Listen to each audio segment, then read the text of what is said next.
Hi friends, welcome to our channel.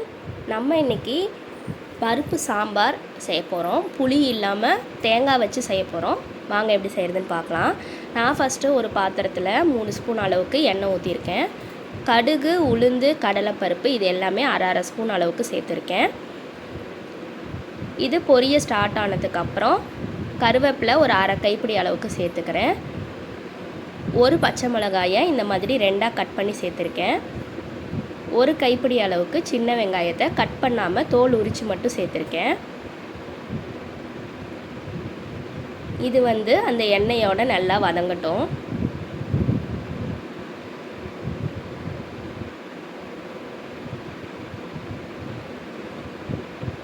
அப்பப்போ அடி பிடிக்காமல் கிளறி விட்டால் போதும், இல்லைனா கலர் சேஞ்ச் ஆயிரும்.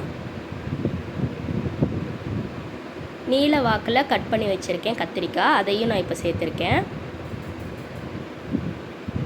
இந்த கத்திரிக்காவை எண்ணெயோடு சேர்த்து நல்லா கொஞ்ச நேரம் மிக்ஸ் பண்ணிக்கலாம்.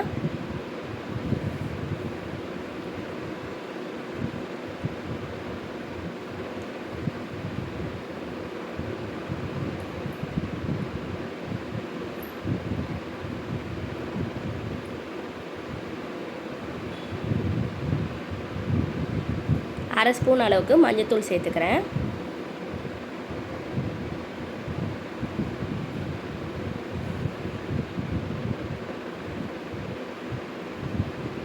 இதை நல்லா மிக்ஸ் பண்ணிக்கலாம்.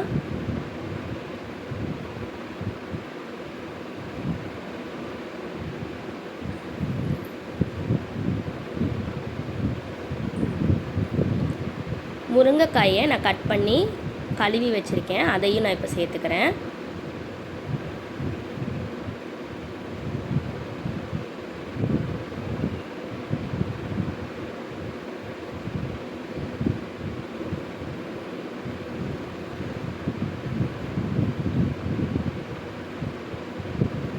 நெக்ஸ்ட்டு கேரட்டும் பீன்ஸும் சேர்த்துக்கிறேன்.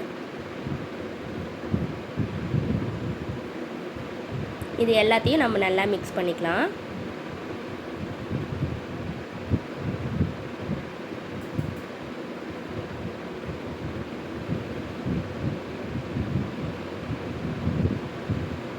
இது நல்லா வதங்கிறதுக்காக நான் கேஸ்டர் ஆயில் 1 ஸ்பூன் சேர்த்துக்கிறேன். கேஸ்டர் ஆயில்னால் விளக்கெண்ணெய் தான்.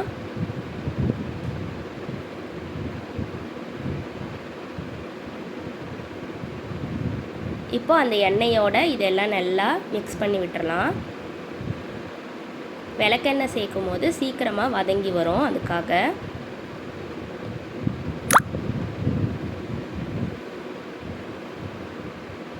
தண்ணி கொஞ்சம் சேர்த்து நான் க்ளோஸ் பண்ணி மூடி வச்சுக்கிறேன்.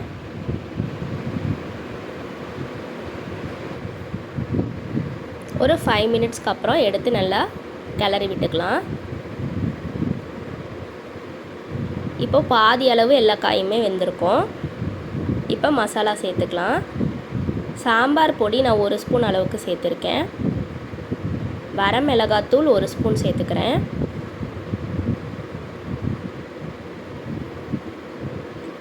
இதை நல்லா மிக்ஸ் பண்ணிக்கலாம்.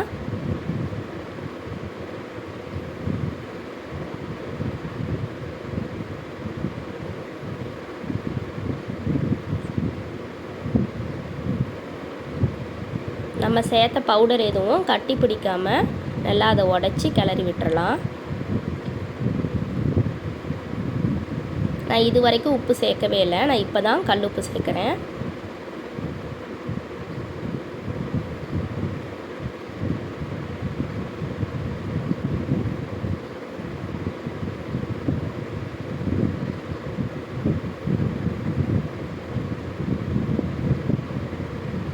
இந்த மாதிரி நல்லா கொதித்து வந்துடணும்.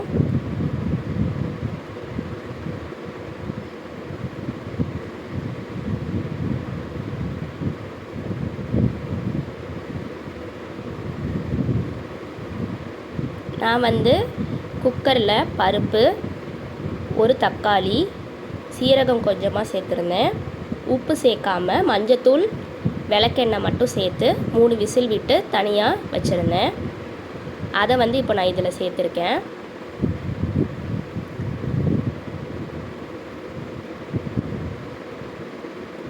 பருப்பு வந்து நல்லா குழண்டு வெந்து வரணும், அந்த மாதிரி விசில் வச்சுக்கணும். அப்படி இல்லை அப்படின்னா திரும்ப அதை வந்து மத்து போட்டு நல்லா கடைஞ்சிட்டு அதுக்கப்புறமா நம்ம சேர்க்கணும். இப்போ சேர்த்ததெல்லாம் கொதித்து வர்ற ஸ்டேஜில் துருவி வச்ச தேங்காய், கொஞ்சமாக கொத்தமல்லி இலை போட்டு லைட்டாக கிளறி விட்டு ஸ்டவ் ஆஃப் பண்ணிடலாம். இதில் நம்ம புளி எதுவும் சேர்க்கலை. புளி சேர்த்து செய்கிற சாம்பாரை விட இந்த மாதிரி தேங்காய் சேர்த்து செய்யும் போது ஒரு லைட்டாக இனிப்பு டேஸ்ட்டோட சூப்பராக இருக்கும் குழம்பு.